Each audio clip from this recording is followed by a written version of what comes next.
Hey yappers, welcome back to Binge Yap Repeat. Today, we're yapping about The Thursday Murder Club, Netflix's new, lighthearted, geriatric murder mystery film. We dive into a bunch of the differences between the book and the movie, discuss the absolutely stacked cast of stars, and talk about some interesting flower symbolism and what a gift of flowers may say about the person who gave it to you.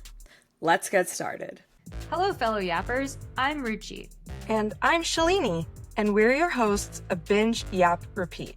We're two best friends who spend an embarrassing amount of time binge watching TV, and honestly, we just need to talk about it. If you're here, we're guessing you do too. Fair warning, this is a spoiler-friendly zone. We will be discussing lots of spoilers.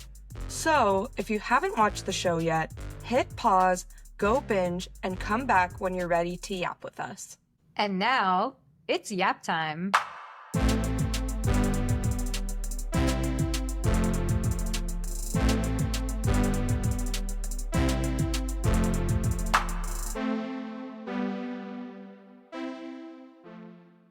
Hi, Shalini. Hi, Ruchi. Welcome to another episode of Binge Yap Repeat. Thanks. It's Thursday, and you know what that means. Another murder club meeting. It's funny because we covered Wednesday, which came out on Wednesday, and now we're covering Thursday Murder Club, which came out on Thursday. And then you're going to see Freakier Friday. On Sunday. Sunday. What a shame. Yeah, what a shame. I know. Oh, I guess this is related, but so I think this is the last episode that we're gonna release on a Thursday. We're shifting. Yeah, okay. Yeah, so this is the last episode that we're going to release on a Thursday. And it's very appropriate that Thursday Murder Club is the last episode that we do this because we are shifting our release schedule to actually release on Mondays after this episode comes out. So from now on. Mostly because we can't edit this podcast in the middle of the week anymore like we have been. Yeah, both Shalini and I are starting new jobs, which I think will take a lot of our attention. But the good news is your episodes come 3 days early. So, yeah. Oh my gosh, I just realized I haven't told any of my coworkers that I'm starting a new job because I'm waiting for my manager to come back from vacation. But I don't think any of my coworkers listen anyway. So it's you'll probably find fine. out. Okay, actually, if they listen to this podcast and find out this way, they deserve to know early. I'm like waiting for the day. I don't think this will happen anytime soon, if at all, but I'm waiting for the day that someone like recognizes me out in the wild and is like, "Are you the host of Binge Yap Repeat?" And I'll be like, "You listen." I think it'll be more exciting as a podcast host for people to do that. But when people did it at the climbing gym, it was exciting, but also like when I go to the climbing gym, I'm not on, you know? And so Yeah. I feel like when I posted reels, it was like, oh, haha. And like when I chose to engage, I was on. But when I was at the gym, I'm like getting frustrated at a climb. And I just wanted a safe space to do that and like work out and stuff, you know? I do feel like we're very much ourselves on this podcast, so it's not like we have to put on a front for the podcast. I agree. Yeah. If you're in the Bay Area and you see either of us, come say hi. There's also a good chance that many of our viewers don't actually know what we look like because they don't watch the video. Faces made for podcasts. Anyway, today we are here to talk about Thursday Murder Club, which is a Netflix movie that premiered on Thursday, August 28th. The Thursday Murder Club is based on the novel of the same name by Richard Osman, and it's about a group of retirees or British pensioners who spend every Thursday solving cold case murders for fun. However, their casual sleuthing takes a turn when they find themselves in the middle of a real whodunit on their hands. The film stars Helen Mirren, Pierce Brosnan, Celia Imrie, and Ben Kingsley as the Thursday Murder Club members, and yeah, some heavy hitters, honestly. Stacked cast. So stacked. Yeah. What did you think? I thought it was absolutely delightful. I thought it was so adorable. I love murder mysteries, and the cast was amazing. The acting was obviously so good.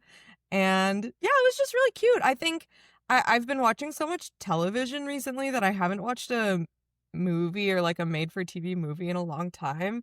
But I really liked it, and I thought the pacing was great, and yeah, it was just so adorable. Yeah, I agree. I even wrote down, I think it was like the first 3 to 5 seconds of the movie starting. I was like, I'm locked in. Like, I already know I'm going to love this movie. Just like something about the saturated colors and the beautiful sets and the gardens and the British and the UK. I was like, I'm in. This is great. Oh, and David Tennant, we forgot to mention. Oh, yes, David Tennant. When I saw David Tennant, I was like, I'm so in. I experienced a little bit of face blindness when I saw him at first. I was like, is that the guy in Department Q? And I was like, oh, no, it's not. Is that different. Moriarty from Sherlock Holmes? Yeah, and then I was like, is that Doctor Who? He is Doctor Who, right? David Tennant? Oh, I actually don't know. I know him as, well, fuck J.K. Rowling, Barty Crouch Jr., and as the guy in Broadchurch. Oh, yes. I recognize him in Broadchurch. Oh, yes. He is Doctor Who. Okay, thank God. I've never watched Doctor Who, but yeah. I haven't either, but I remember seeing like pictures of him like dressed up as Doctor Who, and I was like, oh, okay. Yeah, a lot of heavy hitters. Yeah. And the High Septon, what's his real name? Oh, sorry, High Sparrow. Jonathan Pryce. He was Helen Mirren's husband in this movie. Oh, yes. And also, the guy who plays Bobby Tanner, I recognize him too. Oh. His name is apparently Richard Grant. Oh, he's in Saltburn, apparently. Oh, yeah. He's the dad in Saltburn. Yeah. I think he's just one of those guys who's in randomly everything. And I'm like, oh, him. Yeah. I don't actually know his name. Okay, now I know. Richard E. Grant. And the guy who plays the butler in The Fresh Prince of Bel-Air. That's how I know him. Yeah. He was the minister guy.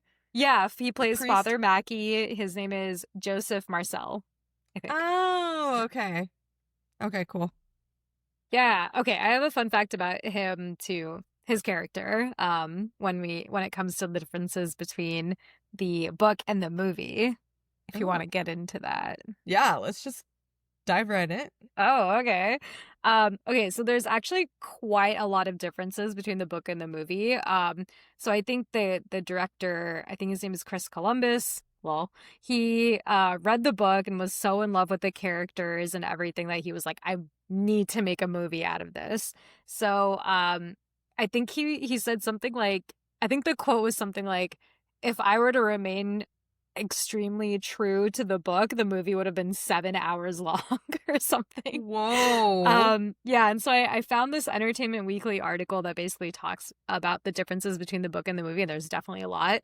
So I guess the biggest difference is that there is like one major missing character. So in the novel, they have this character who is called Turkish Gianni.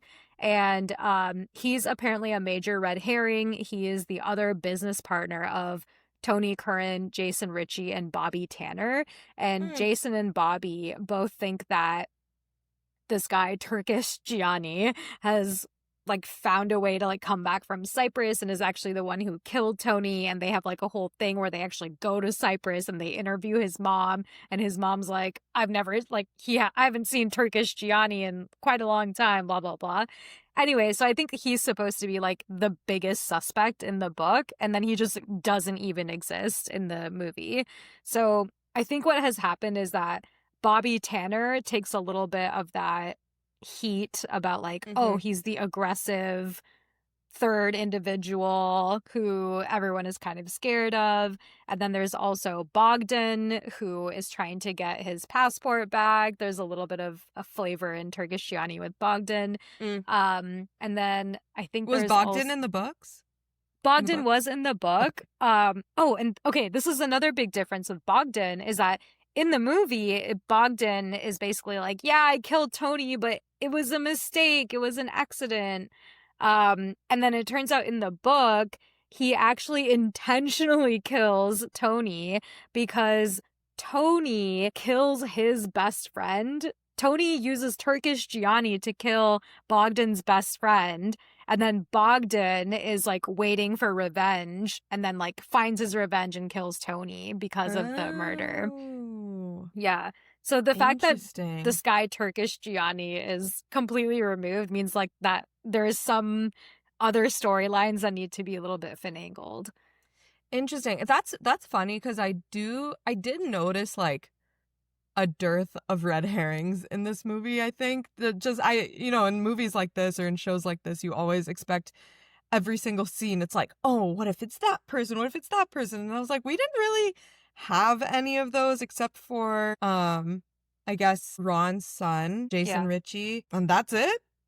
Yeah, I mean, there was kind of a little bit of Father Mackey, too. People were like, oh, yeah, Father Mackey has, like, been acting strange lately. Like, what's going on with him? There were a couple lines like that. That's true, but they didn't, like, actually heavily investigate him or anything. Yeah, exactly. There were just, like, a couple lines here and there. There were also some characters, like Bernard, who I think was mentioned maybe only once or twice. So...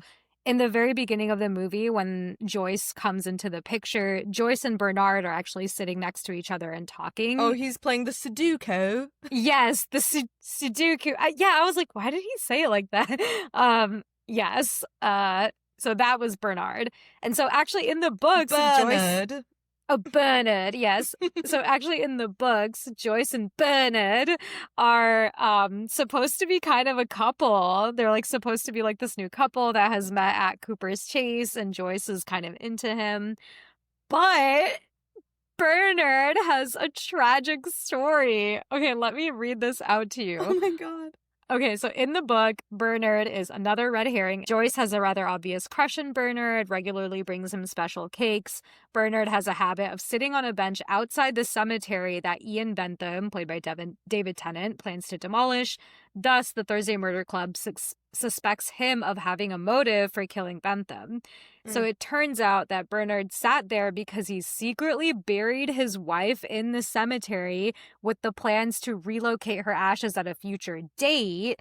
And the article doesn't go into why this is the case, but apparently the bench with its cement base was built over the burial place, making it impossible for him to move her. However, Bernard told his daughter that the ashes that she brought to India were really her mother's. So guilty over the possibility that his daughter will discover his lie, Bernard kills himself so that he can finally be reunited with his wife. My God. I know. I was like, the fuck?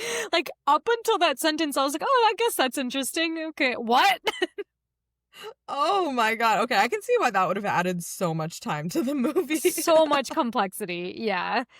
But the Easter egg is that even though that story is not fleshed out at all and is basically completely removed, Joyce, or the character who plays Joyce, still kind of plays into that idea that she has a crush on Bernard, that her character has a crush on Bernard, which is why she's sitting next to Bernard and why he's like kind of there still. Oh, cute. Like the actress said that she played her scenes as if Joyce has a crush on Bernard. Yeah, even though it's not in the movie. Yeah. Cute. Yeah. Cute. Okay, I have two things to say. One, I have a fun fact about Chris Columbus. My fun fact is that he directed the first two Harry Potter movies. Fuck J.K. Rowling. That Chris Columbus. Yes, fuck J.K. Rowling, but yeah.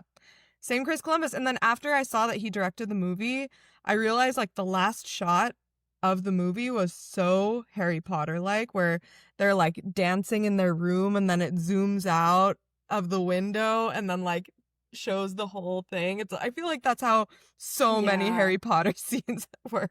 You're right. Even in the beginning of the movie where they're kind of like panning over Cooper's Chase, I was like, ew, it's like Harry Potter but for pensioners. Yeah. Okay, and the second thing that I had to say was that this is a Gilmore Girls Easter egg, so you don't care about this, you can fast forward for the next minute. But what you were saying about the actress that played Joyce playing her character like she had a crush on Bernard reminded me that the actress that plays Gypsy in Gilmore Girls, Rose Abdou, she was a guest on Gilmore Guys, the podcast, and she said that she played all of her scenes as if she had a huge crush on Lorelai. Which is like it is never a plot in Gilmore Girls in the slightest. She just like pretended like she had a crush. It was like her own little bit through the whole show. Like, did you ever pick up on that? After I learned that, when I went back and rewatched, there are a few scenes where you can kind of tell, like she comes over for a super last minute party for Lorelai's mom, because she's throwing her mom like a very last minute bachelorette, and Gypsy shows up and she's like, I'm always down for a good party. There's like one line like that, and then there's another one where Luke and Lorelai have just slept together for the first time and they haven't told anyone, and then Lorelai comes down the stairs to get coffee, but the diner is full of people and you just see Gypsy go like and that's it. She's like so excited.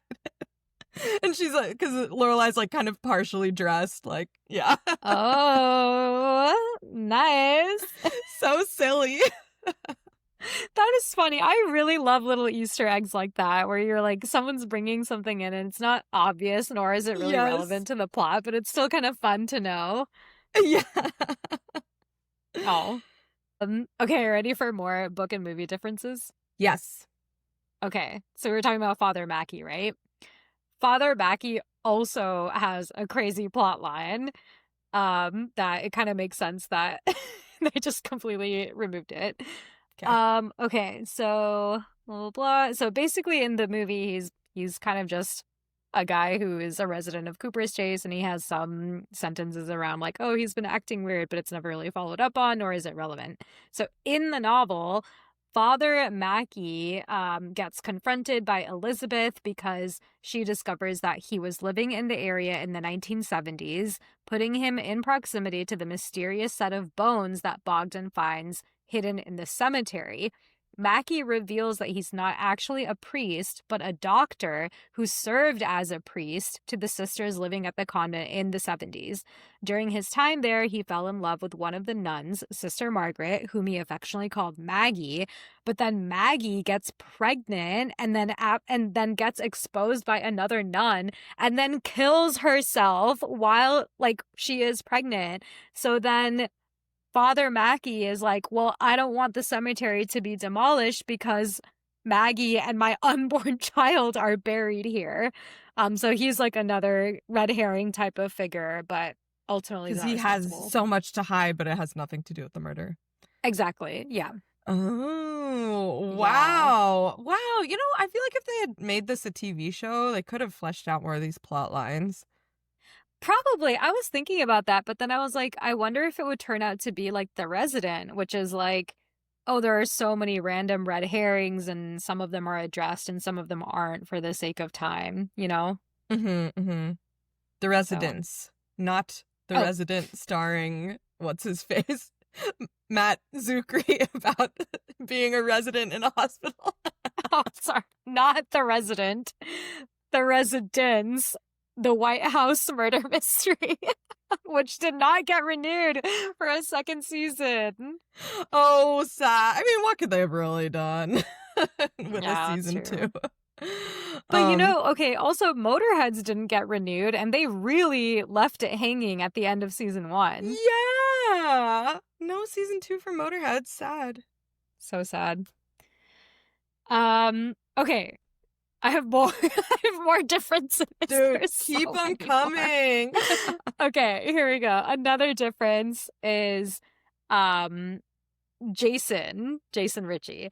So a minor difference is that it's not really a mystery that Jason was photoshopped out of this photograph. Like in the book, he's like obviously in the photograph. So it's like very clear that he's one of the investors. Which is fair because, again, there's that guy, the Turkish Gianni guy, who is actually like another investor who is more of the menace. So, yeah, Jason Ritchie's in the photograph. And In the novel, Jason actually doesn't get arrested because the detective chief inspectors don't actually have enough evidence to arrest him. So he does ask the Thursday Murder Club for help, though, because he is in the photograph and he doesn't want the murder to be pinned on him. So he gets their help. And the whole thing with him being in an affair with Ian Bentham's wife is actually not the case in the novel. So what happens actually is that Jason begins to suspect that another local, Karen Playfair, who lives with her father, Gordon, is the one guilty of Bentham's murder. And he goes on a date with her to suss her out, but then they just end up dating. Oh, okay. Unexpectedly wholesome. I know, right? And then in the movie, there's like two characters that like don't exist at all. So. Oh, okay. Yeah. Oh. So yeah, I thought it was interesting that like they kind of like clip out all of these different storylines and kind of re-seam them together. And they're like, let's just make it so that Jason's having an affair. Okay. Oh, and then there's like a lot more differences in this Entertainment Weekly article, but then the last one that I pulled out to talk about is the fate of Cooper's Chase. So in the movie, Joyce's daughter Joanna buys Cooper's Chase via her hedge fund, but in the novel, everything is actually orchestrated by Joanna, who then surprises the Thursday Murder Club and is like, hey, by the way, like I bought this place, because she reviews Bentham's legal files and then like ends up buying the Cooper's Chase. So, yeah. Oh. So it was like Joanna's idea versus the Thursday Murder Club being like, hey, please buy us. It's for sale. Yeah, exactly. Okay, that does make more sense because I was like, like, she's not a real estate mogul. She runs a hedge fund. B, no person that runs a hedge fund would be like, oh, it is for sale? Oh, that sounds great. Yeah, I was very unrealistic. Oh, yeah. So my question that I wrote down here was, I put, why would Joanna even think that Cooper's Chase was a bad idea for her widowed mother? Do you remember how Joyce like was like, oh, this is Cooper's Chase. Like we have llamas and we have puzzles and we have a Thursday Murder Club, I guess. And then Joanna was like, everybody has llamas. Yeah, I was like, what? Like, does everybody? Your mom wants to live here. Like, yeah, I don't know why she would be against it. I don't know. Maybe she like wanted her to live with her or something. Maybe, she yeah. Was like, why would you want to live away from family? Like, yeah. Yeah, that's a fair point. But I was like, this place is beautiful, and your mom wants to make friends. Yeah. Yeah. One thing that I did find a little unbelievable, was the police officer, PC Donna DeFreitas. I was a little like, how is this meeting happening? Like, why was she randomly called to Cooper's Chase to do a talk on home safety? Like, what? And then when her car was being towed, she just happily joined them for lunch. I was like, what? That was funny. I thought her being there kind of made sense because it kind of reminded me of in Parks and Rec when Leslie's like giving all those sex ed talks to the old people, you know? So I feel like, you know, city employees or whatever will do that. But yeah, the just being like, oh, my car is towed? Oh, well, let me go get lunch. Yeah, that was less believable for sure. Yeah. Yeah, exactly. It was cute, but yeah, it was just like, wow, she's like fast friends with these guys conveniently. Yeah. Also, what was unbelievable was just the fact that they like not only, well, obviously the Thursday Murder Club was giving information to the police, but then the police was also giving information to the Thursday Murder Club. I was like, this would never happen in real life. Yeah, like even if you did have a woman on the inside, but maybe it was because Elizabeth had her MI6, MI5 credentials that Donna was like, okay, I'll share information with you. Maybe. Maybe. Yeah. We also didn't hear any reason why Donna transferred from London in the first place. Oh, I think she did explain it in the beginning. I don't remember exactly what she said, but it was something like, "Oh yeah, I used to work in London, but then it was like too big, blah blah blah." And then they were like, "Oh, so is it boring here?" And she was like, "No," I think, or something. No, she did say it was boring, something like that. Oh, okay. I think she did explain why she moved in that conversation. I just don't remember Okay. it. Maybe Yeah. I was waiting for some like big backstory reveal and then Oh, it just never yeah. came. Like, She just moved I just wasn't because. able to solve the murder myself. Yeah. And then also I was like, wait, she's a big city cop that came to this place and she's really bored, but they have her just like going to retirement homes and doing random talks. Like that's kind of a waste too. I know. Yeah. Well, I have no idea how the police world works, especially in the UK, but it would be surprising to me if, like, a seasoned cop, if they move to a different area, they're put at the complete bottom of the totem pole. Yeah. Like, I feel like she would have, if she has more experience, they would be like, "Oh, great, like, let's use you for this murder," right? Yeah, exactly. I think that's Yeah. what I expected too. And then she was like, I don't know, confused that she got put on the murder case or something. And I was like, you're a big city London cop. You probably like have more murder cases than cops in London. True. Yeah, I think at that point though she was just surprised that they were going to give her anything useful or like anything interesting to do. Yeah, that's true. I have a fun question for you. Okay. Considering the 4 members of the Thursday Murder Club, please sort them into the Hogwarts houses. Whoa. Okay. Joyce is a Hufflepuff. Ben Kingsley, what's his name? Ibrahim. Ibrahim. I feel like Elizabeth is a Ravenclaw. Oh. Really? I put Elizabeth as Ravenclaw. Oh, okay. Well, if each of them needs to go in a different house, I would put Elizabeth in Gryffindor. Oh. I think. Because Ibrahim was so nerdy. He was so nerdy and he loved like overcomplicating things. Remember his like experiment to see how long it takes to get to the house had nothing to do with his speed and stuff. I feel like that's very true. Ravenclaw-y.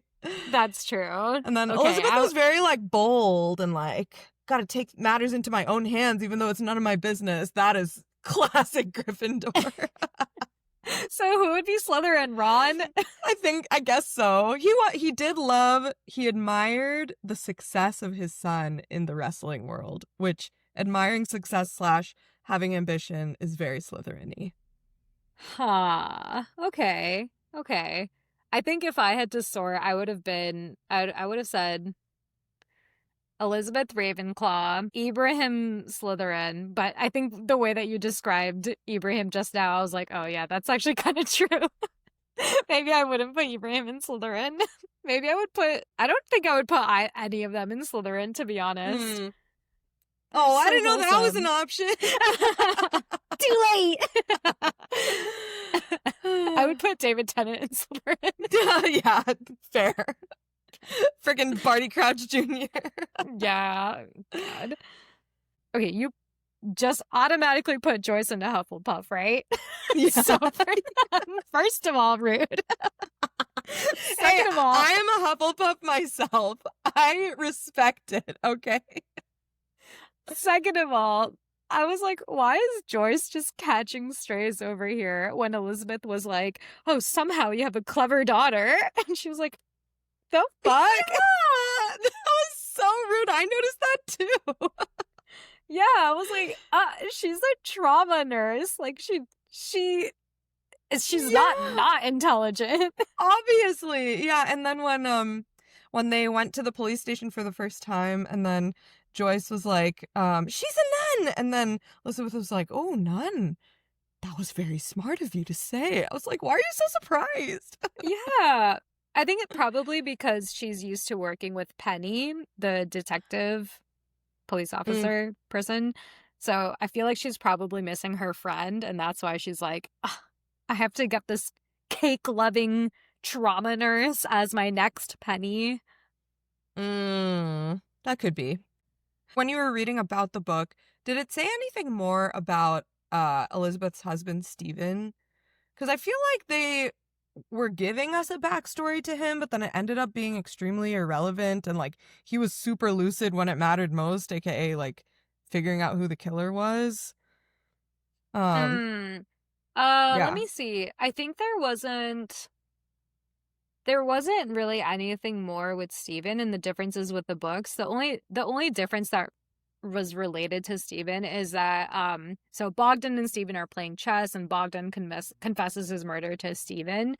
But in the novel, there's no like recording of Bogdan's confession or anything. So Stephen still knows that Bogdan kills Tony, but he like promptly forgets. But he recorded all his chess games, so then Elizabeth was like, "Oh, we have the recording." Yeah, I think the only difference is that the way in which Bogdan confesses the murder, because the murder happens differently. Like in the movie, it's an accident, but in the book, it's a very intentional thing that Bogdan does. So I think Bogdan is like telling all this stuff to Stephen. I see. But Stephen still forgets. Yeah. I see. This is also reminding me, what is that show we all watched together on Netflix while we were in Colorado? Perfect Weekend? No. With Nicole Kidman? Yeah. Or Perfect Strangers?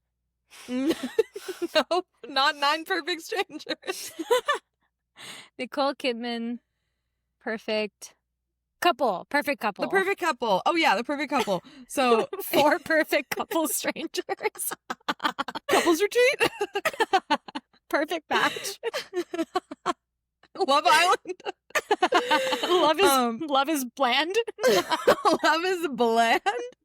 So, okay, in The Perfect Couple, it was actually the opposite, where in the book, it was an accidental murder, but then in the show, they showed, oh yeah, also spoiler alert for The Perfect Couple. Oh, no. In the show, it's not an accident, and Abby actually did kill her intentionally. Oh, yes. Yeah. But yeah, that's opposite to this movie, in which in the book it was intentional, and in the show it was an accident, or in the movie. I was actually surprised that there ended up being 2 murders. So when Tony died, I was like, ooh, who's it gonna be? It's probably Ethan, or they want you to think it's Ethan or Ian, but it's actually not Ian. And then Ian dies too, and I was like, what?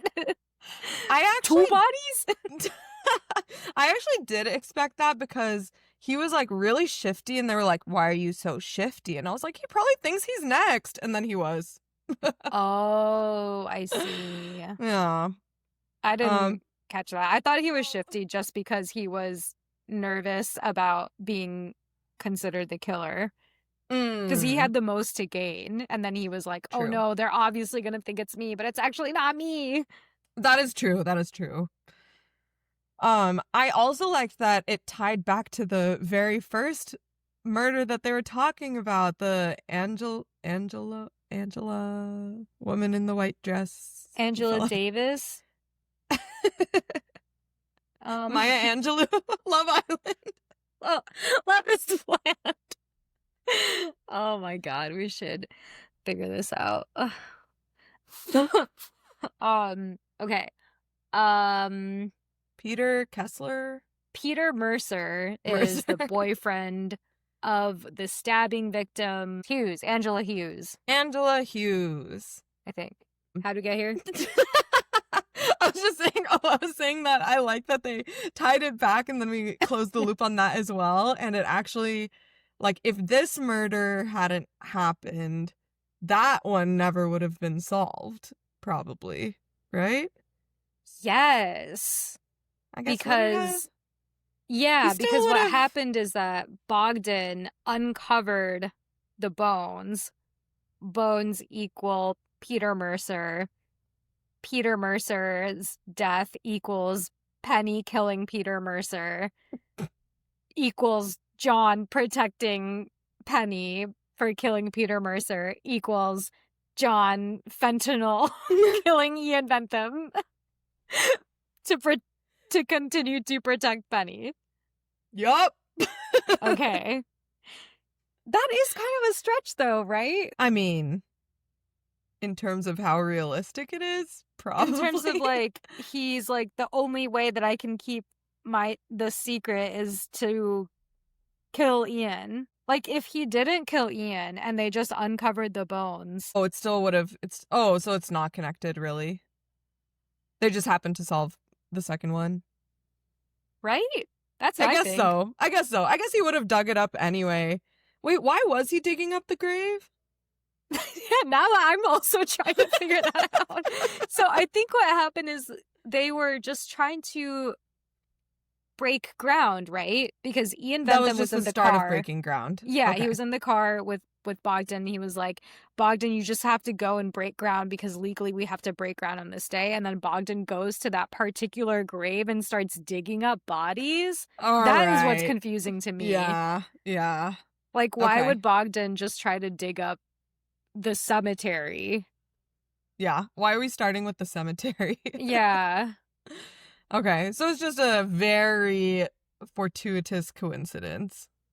I guess so. Yappers, if Okay. you know, and if you paid way more attention and probably also read the book, let us know. Because I Please. was very happily had my head in the sand. And now that I'm thinking about this, I'm like, wait, what? Yeah, same. But yeah, I agree. I mean, I did like how they pulled that case into this one and kind of tied Yeah. it together. Yeah, and we learned a little bit more about Penny. Yeah. And then John and Penny died at the same time. That was really sad. Yeah. Because he fentanyl overdosed both of them? I don't think so. I think. Wait, they just really? died? Is that what he did?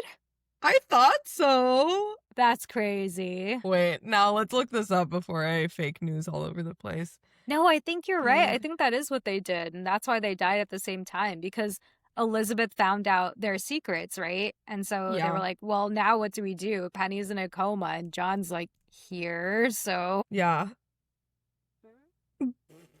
Okay, I asked Google, did John kill Penny in Thursday Murder Club? And Gemini says, no, John did not kill Penny, though he does administer a lethal dose of fentanyl to both himself and Penny, which results in their deaths. okay, so yes. So yes, What? freaking stupid ass Gemini. Gemini 2.5 Pro. So yes. Okay, got it. Okay. So, yes, and that's why they died at the same time. Yeah. Yeah. Okay, that makes sense. Aw. Oh, I guess another like minor difference is that in the movie, Elizabeth confronts Penny and John just by herself, but in the book she confronts John and Penny by herself, but in the movie everyone else is there too. So, maybe that's why John was like, I have Gotta to pull the plug. Yeah, gotta administer this lethal dose, but not kill her, according to Gemini. Just result in her death. It's a loophole. Did I murder her, or did I just administer a lethal dose that resulted in her death? Tomato. Or in Gemini's case, tomato, potato. They're two different things. Oh yeah, one thing that made me tear up was when Stephen and Elizabeth were talking at the beginning of the movie, and then Stephen was like, "Oh, I saw a magpie in the garden, and I was looking it up because it was only a lone magpie, and I saw that magpies mate for life, just like us." And I was like, So "So cute. cute!" But then that poor magpie, so sad. Where's the magpie's mate? Yeah. Anyway, cute. I wrote "crying in the club" in all caps. Oh, so sweet. Yeah. Oh, I also Okay. wanted to say that Ron is really good at making banners. You go, Ron. Oh my gosh, the whole time. I couldn't tell if Pierce Brosnan was very good at acting super old or if that's just how old he is now. But I was like, whoa, like, yeah, I don't know. I just know him as James Bond and also the love interest in Mamma Mia. Oh, I'm gonna look him up now. Okay. Okay, he's not that old. I mean, he's old for sure, but Do you he's think not he was that acting old. older than he really is? I thought he was acting kind of the same. I think Okay. he acted exactly his age. Okay. All right. He's just Do you- super old now. Do you want to guess how old he is? 74? 72. Oh, all right. Yeah. Cool. Nice. Silver Fox. Silver Fox. Yeah, I guess we're super old because I was like, Mamma Mia like just came out. And I'm like, wait, no. It came out No, like it 20 did years not. ago. Yeah. Wait, when did Mamma Mia come out? I'm gonna guess 2009. 2008. Oh, I was so close. Yes, correct. Yeah. Wait, now I'm trying to see what Pierce Brosnan looks like in Mamma Mia. He was also Silver Fox, but like more zaddy than complete Silver Fox. Yes. Okay. Wow. That movie did come out many years ago. Yeah. So I was like, oh, well, that is Pierce Brosnan. But That is Pierce Brosnan. I I guess think he's also just the old now. beard. The beard makes him look older too. yeah, He and the didn't have fact a that he's beard. not like Salt and Pepper, it's like fully white. Yeah. Yeah. I have a sad fun fact about Pierce Brosnan, Oh which no. is that he has only been married twice and his first wife died. Oh no. Yeah, and he's been That with the is second sad. wife for like a long time now. Yeah. Oh. Such a loyal Unlike Hollywood Ron. man. Oh yeah, divorced twice. Opposite story of Pierce Brosnan. Yes. Yeah. Aw, Pierce. Yeah. Yeah, he was Aw, cute. Pierce. Actually, I thought there would be a love story between Pierce and Joyce. Oh. Or not Pierce, Ron. Ron and Joyce. Because when Ron and Joyce first meet, he's like, ooh, enchanté, and then like kisses her hand or something. And I'm like, oh, okay. But I guess maybe he's just a flirt. Maybe. Were they showing at the end that Joyce and Ibrahim were kind of a thing? No, they were showing Ibrahim's sexuality.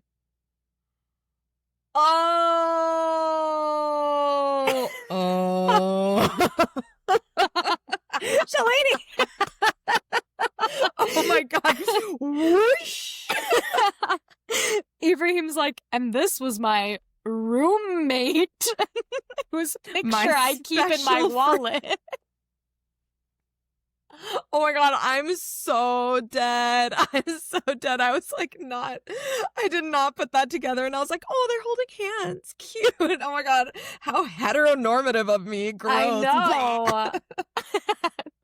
Yeah, actually, okay, to be fair, when this scene started, I also was like, oh, I guess they are being coupled together. And then when Ibrahim showed her the picture, I was like, oh, okay, confirmed, got it. Oh, this is Got another it. movie and book difference, is that in the book they don't talk about Ibrahim's sexuality at all. It's kind of just like a mystery, I guess, but yeah, Oh, okay. in the book it's like confirmed. Cute. Yeah. Yeah. Oh, and then one Should we- last oh. book and movie difference. In the book, Bobby Tanner is not really a menace. I thought it was so wholesome how he was like, my one true passion is pruning flowers and making flower arrangements. I was like, cute. Oh. But yeah, But why'd they have to show his hands like dripping with blood? Like, okay. that? Agreed. That was a little weird. I thought they would explain that somehow, and then they just didn't. And I was like, you might be good at making flower arrangements, but you could use some gloves. I At think what that would help. cost, sir? At Yeah. what cost? I think that would help if you just, chilled a little bit. Yeah, that was kind of morbid. But yeah, so in the book, Bobby Tanner is not a menace, really. So that's what I was talking about. That guy, Turkish Gianni, like a lot of his aggression or aggressive behavior was kind of put into the character of Bobby Tanner for the movie. But in the book, he's just like another business partner. Got it. Yeah. Oh yeah, and then did you think, or when you saw the flower bouquet that Elizabeth got, were you like, that's a killer flower bouquet? Because I just kind of thought it was like cute. I thought it was cute. I was like, why would someone send a threatening flower bouquet? That's kind of weird. And then Elizabeth also, was like, such a giveaway. yeah. Like, oh, the man who is a florist is sending flower bouquets? Never would have guessed. Yeah, I was like, that's so weird. Like, why is he doing all of this? He's basically begging her to come and, like, find him at his flower shop. Literally. Yeah. And then, but yeah, she was like, oh, the bouquet was made of lilacs and ranunculus, which is just, that's a threat if I've ever seen one. And I was like, Is it? I would be very happy if someone gave me ranunculus and lilacs. Like, sounds like a good time. Yeah. Oh, wait, I'm gonna look up ranunculus. Buttercups. Ranunculus. Oh, they're so cute. This means death? Yeah, I don't know. Oh, okay. The 10 flowers that you should never give to anyone. You should never give buttercups because there is a reason you don't often see buttercups in floral bouquets. They represent childishness. No matter how sweet you think it is, never give buttercups to a loved one. Butterfly weed. That means leave me. Yellow carnations. They symbolize rejection and disdain. Oh my god, if someone gives me butterfly weed and it's like, you're supposed to know that I want you to leave me, I'd be like, get the fuck out, leave me. Yeah, seriously. Okay, orange lilies. I think lilies were in the bouquet, right? Maybe? I I'm don't not remember. sure. Okay, but orange lilies, specifically orange, symbolize hatred, pride, and disdain. So you shouldn't put orange lilies in your bouquet. Petunia symbolizes resentment and anger. Just like Aunt Petunia. She's so resentful. Fuck J.K. Rowling. We're saying that a lot this episode. Black rose symbolizes death. Makes sense. Let's see, what else? And begonias means deep thinking. Oh.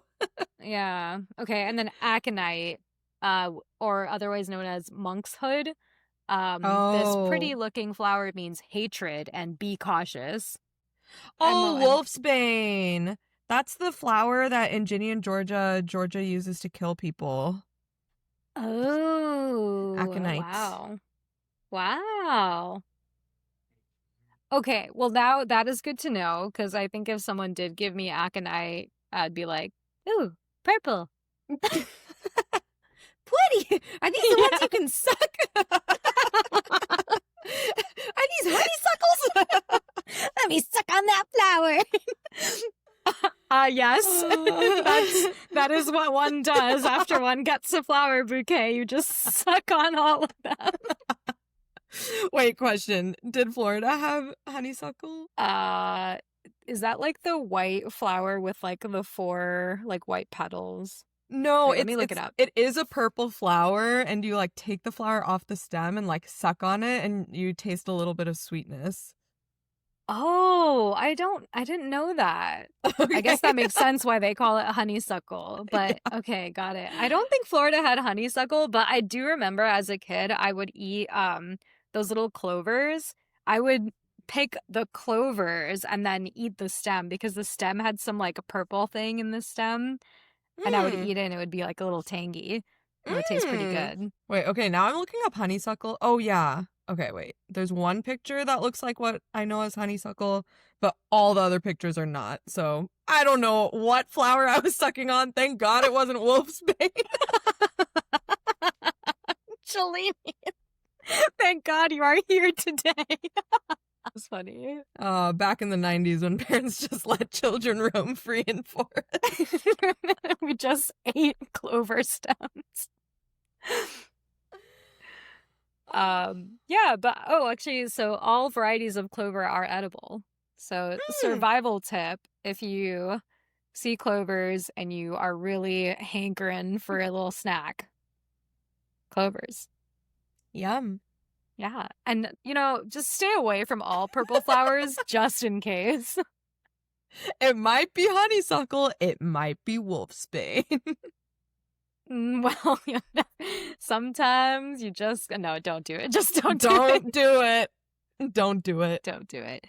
Okay, so that makes sense that he was like putting together murder flowers in a little bouquet and was like, and she'll understand this symbolism. It's still kind of weird though. I don't think if I owned a flower shop and I was trying to like send my enemies, send a message. Yeah, send my ops a message, I would not be like, wolfsbane. Like I'd just be like, back off. Yeah, let me send a message through these flowers. Yeah. Yeah. Okay, well now we know. Now we know. Great. Should we rate? Oh yeah, let's do it. Okay. I think I would give this a 4 out of 5 for quality. And probably a 4 out of 5 for enjoyment. Yeah. Oh, okay. Okay, Yeah. wait. Question. When you say quality, because I've actually had this question for the last 3 episodes and I just forgot to ask you. When you say what do you mean by quality?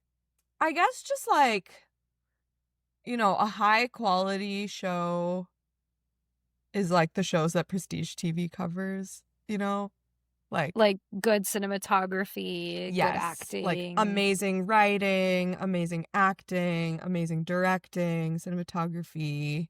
Okay. Yeah. Okay. And then enjoyment is like how you personally enjoyed it.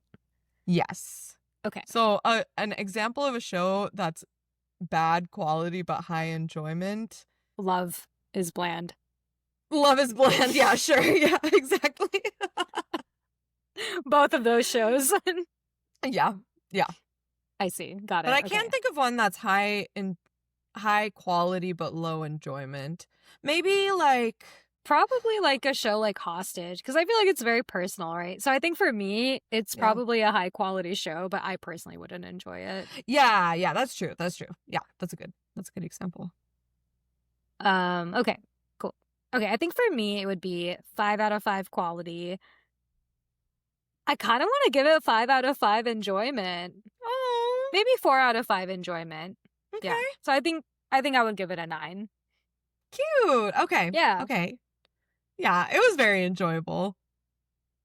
Yeah, I really liked watching it. I thought like the cinematography was very high quality. I thought obviously acting was good too. Chris Columbus. Chris Columbus. I guess the only reason why it would be 4 out of 5 enjoyment versus 5 out of 5 is I don't think it's a movie that I would like want to watch again, I guess. Like I think I got like there's no reason to watch it again. I feel like I got the enjoyment that I got out of it. And it was a great watch. Enjoyed it while I was watching it, but wouldn't go back again and again. Not like K-pop Demon Hunters. 10 out of 10. How many times have you seen K-pop Demon Hunters? I've seen it all the way through twice, but I've seen many, many clips of it online.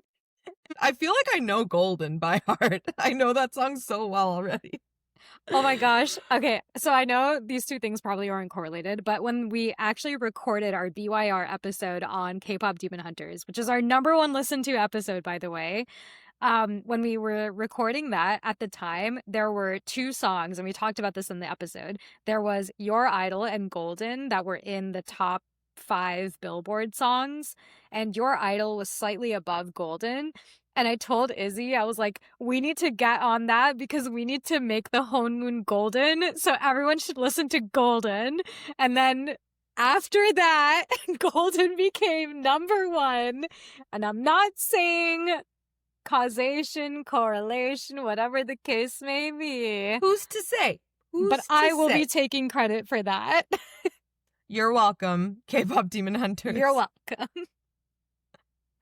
Nice. Yeah. Okay, great. Binge in Progress? Binge in Progress? Yeah, the segment where we talk about things that we are consuming outside of the show. Yes.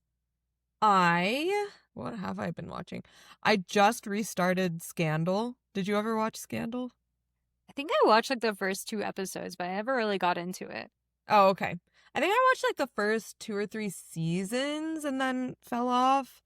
But yeah, I'm using that as my solo show for like when I'm working out or when I'm like in bed or whatever. Yeah. Gosh, I don't even think I have anything that I've been binging. I feel like I talked about a lot last episode. Yeah, you did. You did. Which we only recorded like 3 or 4 days ago. Yeah. Yeah, it was 3 days ago. Oh, sorry. I've been binging cough syrup. and, Cough syrup by Young the Giant? Nope. Oh. Actual cough syrup. Oh. I see. Yeah. So I haven't been binging anything, but one thing I am looking forward to is all the TV that's coming out now. So With Love, Megan season 2 just came out. I don't know if I'm gonna watch it, actually. I know. I don't know either. We should go back and listen to our first episode. So Yappers, you probably know this, but With Love, Megan season 1 was our very first episode of this podcast. And I think people are listening to it now because there's been some activity on that episode since season 2 was released. And I don't know if at the end of that episode that we said that we were going to watch it or not. Can't remember. Okay, we have to go back and listen and figure it out.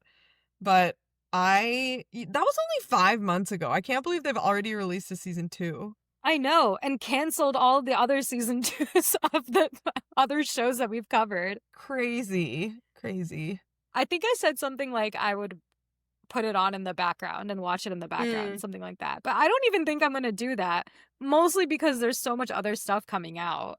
Yeah. Wednesday Part 2 is coming out very soon. Then there's like another cartoon show that was released on Netflix that I keep seeing reels about. It's like a long life. Oh yeah. Something. I think that was one we considered for this podcast and then we were like, it's ugly. Sorry, Yappers. Yes, we did consider it. We didn't really like the animation style that much, so then we didn't. But it feels like a similar thing to BoJack Horseman. Mm-hmm. If people ever watch that. So I probably won't be watching that show either, though. But you're so excited for everything coming out. What else is coming out? Okay, you're right. This is a lot of cop-outs. My Life with the Walter Boys that I will also not be watching. Do you even like TV? Excuse me for having a life. Oh, okay. You know what I've been actually doing with my time? Pokemon Go. Okay, that's your binge. Yeah, there was a community day today, and I'm getting our friend Poonen, I'm getting her fiance Michael into it, and I'm very excited. Oh yeah, he told me. Yeah. I told him all about it. I was like, hey, in 2 minutes, the Rickety Community Day will be starting. Here's what you need to know. Yes, and then there's like a Mega Gyarados raid day tomorrow. Excited for that. Oh. And when I'm not playing Pokemon Go, I'm playing pickleball. Hell yeah. Getting ready for Shalini's birthday party, which is a pickleball tournament. Pickle Fest 4.0. It's been 4 years? No, but it's been 4 tournaments. Yeah. Oh, do you have it? I've been doing it twice a year. Yeah. Nice. Thanks for yapping. Thanks for pickling with us. Thanks for yapping with us. If you loved this episode, have some hot takes we missed, or if you've got a show you're dying for us to binge next, follow us on socials. We're at Binge Yap Repeat. Until next time, happy binging.